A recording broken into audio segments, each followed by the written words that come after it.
Good morning and happy Tuesday. It is almost 11:30 on Tuesday morning here in Minnesota. We're having a little bit of snow come down and it's beautiful. I want to chat with you this morning briefly about borrowing my belief in you. You can borrow my belief in you. So here's where this comes from. Actually, it comes from a few places. So let me give you a couple stories. I love stories. Do you love stories? I love telling stories. I love sharing stories. I love listening to stories. So if you ever want someone to listen to a story, if you have a story you want to share, I'm your girl. I would love to hear your story.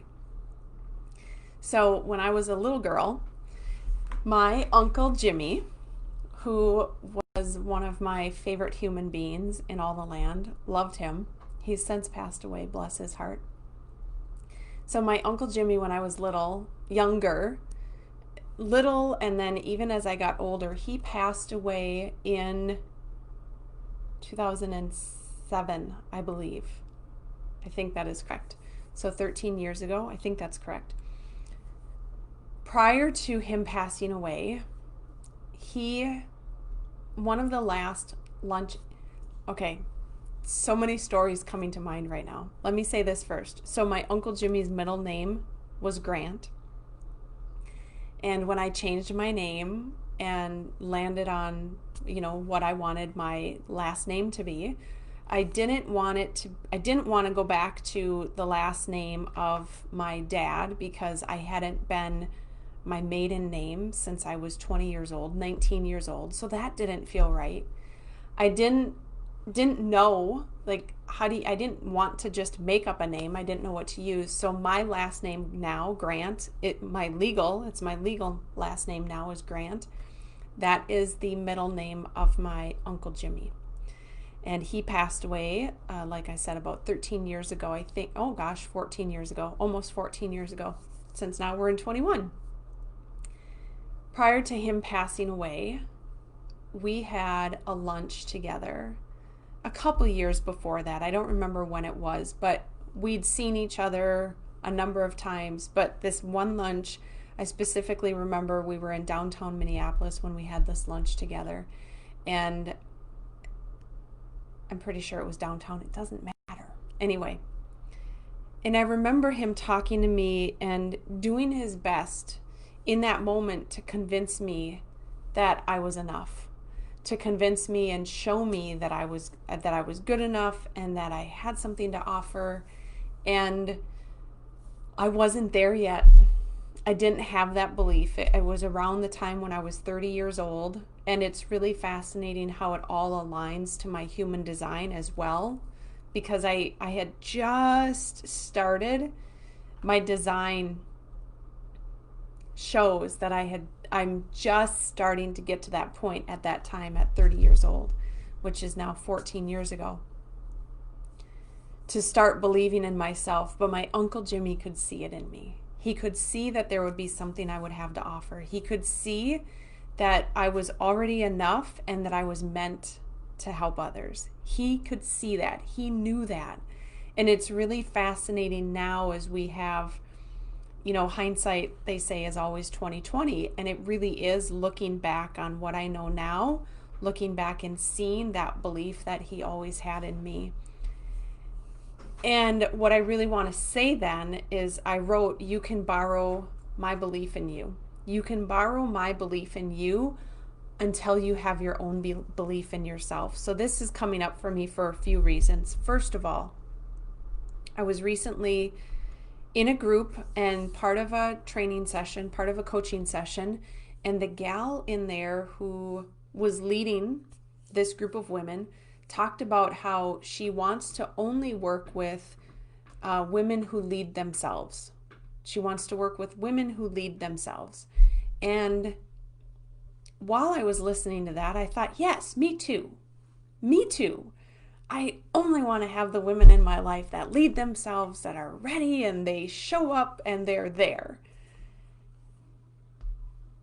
And it didn't quite fit right for me. it didn't quite land for me, and I didn't understand. Why would I not want to work with only women that lead themselves? Why would I not want that?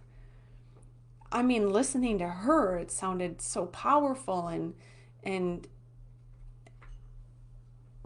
yeah, it just sounded really powerful. And I thought, yes, that's what I want. I want to teach and coach and live like that too.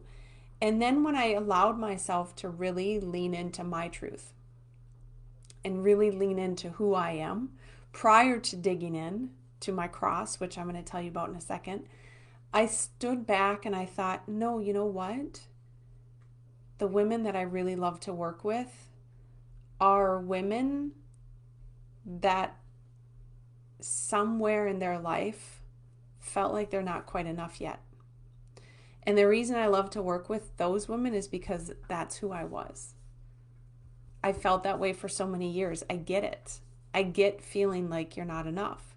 And so she isn't always ready to lead herself. She sometimes needs to be nudged, needs to be encouraged, needs to be celebrated, needs to be affirmed. There's so many ways this shows up in my life. My top love language is words of affirmation. I love being affirmed. That's just who I am. It's part of my truth. And I think it's easy to feel shame around that, to feel shame around wanting a little extra nudge, wanting to be celebrated, wanting to be acknowledged, and not necessarily being this big, bold woman who wants to lead herself all the time. And so when I heard this other coach say that she only works with women who lead themselves, now I'm to that point where I lead myself, but for many years, I wasn't there. For many years, I wasn't there. And I know that we teach best what we most need to learn. And so for me, I love supporting women that need to borrow my belief. I will believe in you. I can't want it for you more than you want it for yourself. I've said that for years. That doesn't work. But if you want it, but you're not quite there yet, or you don't quite have that belief in yourself, I have that belief for you that you can borrow. Because I see it. I see how amazing you are. Just the way that my Uncle Jimmy saw it in me. Just the way that my dear friend Lori saw it in me over 20 years ago when I was part of a local ambassador program. She always saw it in me. I didn't see it in myself at that time. As I got a little older, I still didn't see it in myself, and that's when my Uncle Jimmy came along and showed me a few ways that he saw it in me, and I still didn't see it in myself. There are so many people along my journey for the first 32 years of my life that I could point to and say I had to borrow their belief in me in order to just keep stepping, in order to just keep living, let alone transform. And then when I leaned into my own transformation and I leaned into, living the life that I'm living now, I continued to borrow that belief. And now I borrow that belief through the form of always having a mentor, always having a coach, always having someone there that will help pull me to higher and higher levels. But if me as a coach decides to say, I'm only going to work with women who are ready to lead themselves, then I wouldn't be working with someone who was in my position. And so there's a reason it didn't feel fully aligned for me, and that's why. Because I would have never given myself a chance.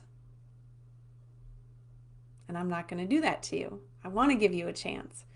And what's really fascinating about this is that if we look at our human design, there is an incarnation cross. And our incarnation cross, in a nutshell, is telling us what is our purpose.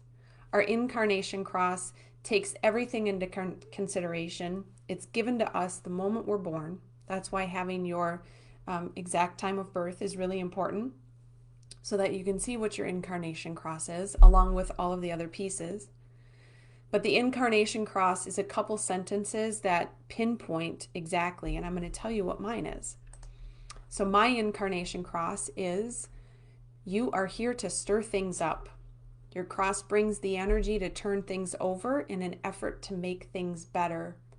This is practical energy that understands if nothing is going to change, it's not worth the effort. You're like the meek kid suddenly rising up to take on the playground bully to make a change for everyone's benefit. That's what you're here to do. So that is my incarnation cross. And what's really fascinating is as I dive into that cross, and then I look at how I want to support women, it has been my deep desire for women to know that they're enough. And that's where You Can Borrow My Belief in You comes from. You can borrow this belief in you that I have for you on your behalf, that you are enough. You can borrow that until you are ready to stand for yourself. And then once you stand for yourself, then you stick out your hand and help the woman behind you as well. And we do that again and again and again. And what I love about this is how the incarnation cross ties that all together for me. I know what I'm here to do. And I know that it's often the women that need a little nudge.